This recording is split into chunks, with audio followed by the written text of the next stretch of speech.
Violas, Versos e Prosas, uma produção do Sistema Educativo de Rádio e TV Univale. Olá, pessoal! Começando mais um Violas, Versos e Prosas. Aqui a ideia é trazer boa música e, é claro, uma boa conversa. Valdir Verona é músico, produtor musical com mais de 30 anos de estrada, tendo se apresentado em diversos formatos, solo, duo, trios, grupos. Ele também é professor, pesquisador, produtor e diretor musical. Em sua discografia constam diversos álbuns solos e livros sobre música, alguns em parceria e participações em coletâneas. Além da carreira solo, atualmente Valdir faz parte do duo de viola e acordeon com o músico Rafael Diboni e do projeto Violas ao Sul, em parceria com os violeiros Ângelo Primon, Mário Tressoldi e Oli Júnior. Oli Júnior que já participou aqui no Violas, Versos e Prosas com a gente. Pois bem, é com o Valdir Verona que vamos bater um papo hoje. Primeiramente, seja bem-vindo aqui ao nosso programa, Valdir. É um prazer falar contigo. O prazer é meu e fico desde já agradecido pelo convite em participar desse programa. Que legal! A gente sempre gosta de começar voltando lá nos primórdios. Como foi o seu início na música, Valdir? Como falávamos fora do ar, já no início, eu nasci no interior daqui do município de Caxias do Sul, na Serra Gaúcha, né? Mas eu nasci mais perto dos municípios de Gramado e Canela do que propriamente dos municípios das cidades, né? Mais perto da cidade de Gramado e Canela do que propriamente da cidade, do perímetro urbano de Caxias. E a música na infância, ela foi... Eu posso dizer que nasci num ambiente musical, tanto em casa, embora não tivesse instrumento musical, todo mundo gostava de cantar, se ouvia... A minha infância foi num período que não tinha rádio, não tinha luz elétrica, então a gente ouvia mais a música através do rádio, depois chegou um toca-disco, enfim. E também na vizinhança tinha bastante gente que tocava. Então, quando chegou o primeiro violão, quando eu tinha 12 anos, eu já me agarrei nele e vendo essas pessoas e com os primeiros métodos, eu começo a dar os meus primeiros passos na música com o violão. Só mais tarde que eu passo para a viola, que daí depois a gente conversa sobre isso.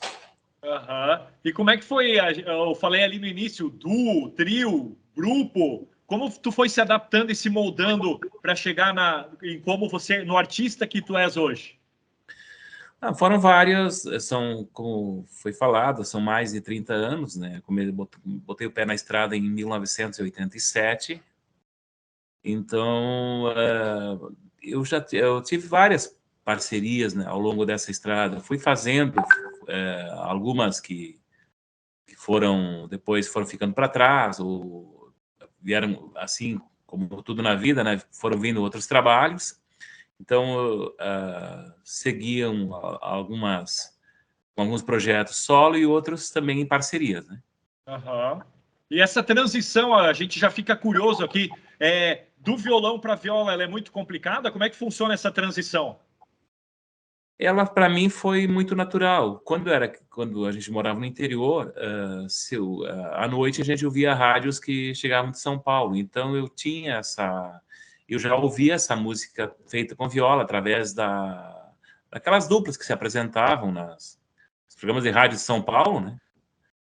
E também quando eu era criança, no lugar que eu morava, existiam ainda os ternos de reis. E eu lembro de um vizinho que tocava viola. Então, eram coisas da minha memória, né? Então, quando eu estava lançando meu primeiro CD, isso foi no ano de 1995, eu já tinha estudado violão clássico. Foi um CD de música instrumental, né? Esse meu primeiro CD de carreira. E eu estava também estudando um pouco de harmonia, improvisação, e era a fase que eu estava começando a compor. E um dia, chegando numa loja, encontrei uma viola e comecei a tocar, e aí me vieram essas lembranças de infância, né, de adolescência, que a gente ouvia essas músicas, e eu cheguei a tocar, mas no violão. E eu acabei comprando essa viola e saiu uma composição que eu dediquei a acabei dedicando a minha terra, né? Que o nome do lugar é Grotas. Aham. E essa música, então eu gravei com viola e violão de acompanhamento. Era uma experiência que eu estava fazendo já, aplicando os estudos de harmonia. E, né, se não me engano, foi essa parte da harmonia modal. E só que eu não imaginava que a viola tivesse toda essa força, toda essa história, e foi uma música que já chamou a atenção desde o início, quando eu lancei o CD. Muita gente comentava, e sempre que eu pegava a viola para tocar nas apresentações, daí, claro, eu tocava, além dessa, eu tocava mais umas duas, né, em cada apresentação que fazia, e todo mundo comentava com ponto de destaque, né? E é claro, depois eu fui, de 95 até 98, fui vendo vários... Eu não tinha muito material para estudo, até que em 98 eu fui para Curitiba. Aí fui fazer uma oficina de música com o mestre Roberto Correia, hoje doutor Roberto Correia. E como havia uma lacuna na música do Sul, com esse instrumento, eu comecei a ter mais contatos com coisas que estavam acontecendo no Brasil, em se tratando de viola. E aí eu passei eu acabei ficando muito estimulado a trabalhar inclusive pelo resgate da viola aqui na música do Sul, que é um instrumento que pouca gente sabe, né? O Sul é conhecido pelo acordeon, pelos acordeonistas, pelos gaiteiros, como se chama, né? Aham. Então, pouco se sabia. O pessoal que pensa em viola, pensa na viola paulista, né? Na viola da música caipira. No entanto, antes de ter acordeon aqui no Sul, tinha a viola. É o instrumento que chegou, o violão, o acordeon, aliás, está muito ligado às colonizações alemãs e principalmente italianas. E a viola já vem com os portugueses, né? E nos chega através dos tropeiros aqui no Sul. Então, tem toda uma história. Quando a gente fala em fandango, são danças tocadas com viola, não inicialmente violas e rabecas. Aham. Que legal, e tu já falou aí na Grotas, então o pessoal com certeza ficou curioso. Vamos curtir ela para abrir aqui a nossa programação musical, pode ser? Maravilha!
Curtimos Grotas, que bela música, né, Valdir? Eu até em off falava, quando a gente estava organizando aí essa entrevista, preparando, as suas músicas, elas passam uma paz, assim, para nossa alma, assim, ao menos foi a sensação que eu tive. Essa Grotas também, ela toca lá no fundo, né? Que legal. Fico feliz de saber isso. Eu já tive também, se não me engano, foi o crítico musical Regis Tadeu, que um dia comentou que as minhas músicas remetem a imagens. Que bom, né? Porque eu não sei, é uma coisa que eu não sei explicar, né? Como eu comecei como autodidata, só fui estudar música depois de 8 anos que eu tocava, então, embora tenha passado pelos processos de teoria musical, essa parte técnica também, mas a música para mim ela é muito natural, ela é uma coisa que ela tem muita para mim ela flui, né? Então acho que talvez seja isso. Tem coisas que não se explica também, né? É verdade, cada pessoa assimila de uma maneira, né? Cada um interpreta de um jeito, né?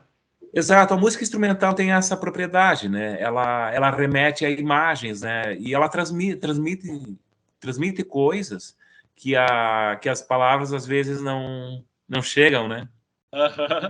Que bacana, então. Nós vamos para um breve intervalo, Valdir. Fica com a gente, daqui a pouco a gente volta com mais Violas, Versos e Prosas.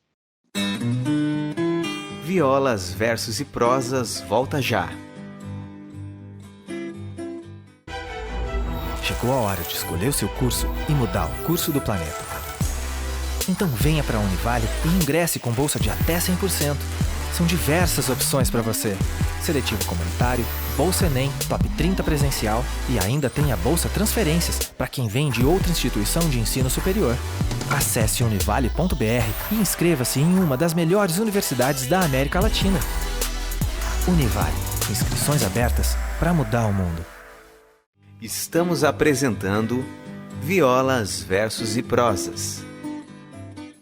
De volta com Violas, Versos e Prosas, hoje nessa conexão muito bacana, Rio Grande do Sul, Santa Catarina. Estamos conversando com o Valdir Verona, lá de Caxias do Sul. Valdir, no começo também na sua apresentação, eu citei outras facetas suas, né? Professor, pesquisador, produtor, diretor musical. Fala um pouquinho sobre tudo isso pra gente. Pois é, ao longo desses anos a gente fez algumas experiências, né? Como a minha principal atividade no início de carreira foi essa de professor de música, né? Só mais tarde que eu comecei a deixar ela um pouco, não de lado, né? Eu mantenho ela até hoje, só fiquei 1 ano sem dar aula todo esse tempo, né? Eu dou aulas desde 1990, quando eu larguei um outro emprego, né? Aliás, desde 89, em 90 eu já assumi esse trabalho em tempo integral. E tocando quando apareciam oportunidades, mas depois as coisas foram mudando. Então, as produções começaram pelos meus próprios discos, né? Depois passei a produzir, fazer direção musical de outros músicos também. Esse envolvimento com outros músicos até já vem a calhar com a próxima canção que a gente vai curtir de uma parceria sua. Conta então já um pouco sobre esse seu trabalho com outros artistas e já pode pedir então a nossa próxima canção, pode ser? Sim, e já na virada do século, depois que me envolvi com a viola, também eu comecei um trabalho de investigação musical, né? Comecei a pesquisar e fazer buscar esse trabalho de adaptar a viola, readaptar agora aos ritmos do Sul, né? E nesse meio tempo eu cheguei a lançar 2 livros, um de estudos para violão e um método para violão solo, né? E um método de levadas de mão direita para violão também, né? E isso foi fundamental também para que eu conseguisse trazer esse sotaque sulino para a viola, né? Que era uma coisa que sempre remetia mais ao centro do país, né?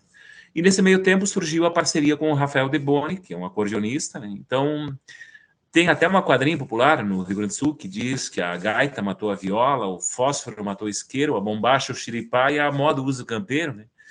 E a gente passou então a juntar esses 2 instrumentos emblemáticos que a história conta que acabou fazendo com que o outro caísse no esquecimento. Então a gente reconcilia a viola e o acordeon e lança um projeto chamado Encontro das Águas, que é uma metáfora, né? Que era uma música do Tavinho Moura, que para mim é uma grande referência na viola, um compositor mineiro do Clube de Esquina também. E a gente lançou esse projeto em 2006, e em 2007 saiu o nosso primeiro CD, um CD que me abre as portas para o cenário nacional. Inclusive, a partir dele passei a participar de alguns festivais importantes no cenário da viola no Brasil, como o Voa Viola, que foi, em 2010, foi um mapeamento do uso da viola no Brasil, e a gente representou o Rio Grande do Sul naquele ano. Também a gente tocou no festival no Brasil Instrumental de Tatuí, já no ano anteriormente já havia participado, né? E de lá para cá foram inúmeras participações em eventos pelo Brasil, inclusive 2 representações no exterior.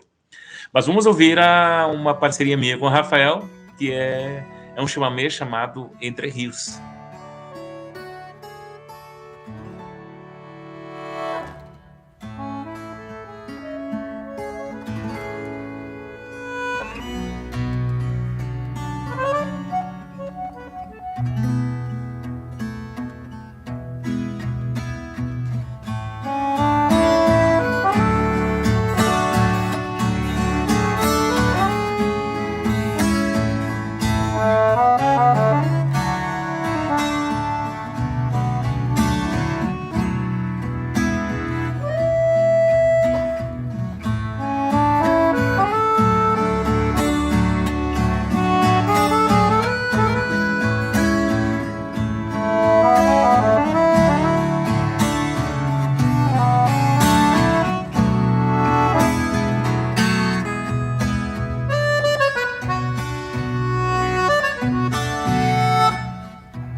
Conferimos Entre Rios, mais uma bela canção do Valdir Verona. Valdir, a gente pode captar muito nas suas canções esse lance latino-americano, puxando aqui para o sul, né? Mais do Brasil, também os países vizinhos, Argentina, Uruguai. Conta um pouco para a gente sobre essa miscelânea musical aqui da nossa região. Sim, já disse o musicólogo uruguaio Lauro Agestaran que as fronteiras políticas não coincidem com as fronteiras culturais, né? O rio que divide é o mesmo que nos aproxima. Então, quando eu participei de um encontro de violeiros, se não me engano, em 2004, em Ribeirão Preto, foi um grande encontro onde tinham violeiros de várias regiões do Brasil e na época tinha 2 do Rio Grande do Sul, né? E eu, nessa oportunidade, eu me dei conta, eu não vou tocar música caipira, música do centro do país para esse povo, né? Eu tenho um compromisso aí a gente, quando sai da terra da gente, a gente tem um compromisso maior com essa representação. E eu lembro que eu comentei na oportunidade que a nossa distância, onde eu vivo aqui na Serra Gaúcha, para vocês não é muito diferente, né? A nossa distância para Buenos Aires, Montevidéu, é a mesma de São Paulo. É aproximadamente 1.000 quilômetros, né? Talvez para vocês um pouco menos. E talvez não, é um pouco menos, né? Mas, enfim... então a gente tem, assim como tem essas influências do centro do país, a gente tem dos países vizinhos. Então as músicas de fronteira, essas coisas todas fazem parte naturalmente do meu repertório desde muito tempo. Então isso tudo, claro, facilitou esse trabalho tanto na pesquisa como na composição, né? Enfim. E é muito importante essa questão, né, de trazer essa linguagem que tá presente também na música do centro do país, só que por lá ela chega por outra via, mais pela região centro-oeste, né? Uhum. É verdade, tem a região centro-oeste, mas a música do sul também é muito forte, né? Buscando essas raízes com os países vizinhos. O nosso tempo passa rapidinho, passa voando, viu, Valdir? Como o pessoal faz para acompanhar o seu trabalho? E já deixo também uma missão para ti. Escolhe a música que vai fechar o nosso programa. Que tal? Bom, eu estou nas principais redes sociais. Instagram, tenho uma fanpage no Facebook também, além do perfil. Tenho um canal no YouTube, além do meu canal, tem do Duo de Viola e Acordeon e também do Violas ao Sul e outros trabalhos que eu participo. Tem minha página, valdirverona.mus, M-U-S de músico, né? .mus.br, tem várias informações lá. E já que estamos falando das influências de fronteira, né? Então aqui o Chama Menos chega pela fronteira oeste do Rio Grande do Sul, que é por isso das bandas do Poente, né? Um chamamé de violeiro, mas um chamamé, assim como o Almir Sater toca chamamé também, né? O meu já tem um pouco mais da linguagem do sul, o dele talvez dá para diferenciar um pouco nessa questão. Uhum. Essa canção, então, que vai fechar. Valdir Verona, foi um prazer conversar contigo. Desejo sucesso aí nos teus próximos passos e que em breve a gente volte a conversar, então, aqui no Violas, Versos e Prosas e no Sistema Educativo de Rádio e Televisão Univale. Maravilha, um prazer, foi tudo meu, né? E mais uma vez grato pelo convite e pela oportunidade de poder mostrar o trabalho. Ok, então, pessoal, esse foi mais um Violas, Versos e Prosas. Vamos fechar com a música escolhida pelo nosso entrevistado, o Valdir Verona, das Bandas do Poente. Até o próximo programa.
Violas, Versos e Prosas, uma produção do Sistema Educativo de Rádio e TV Univale.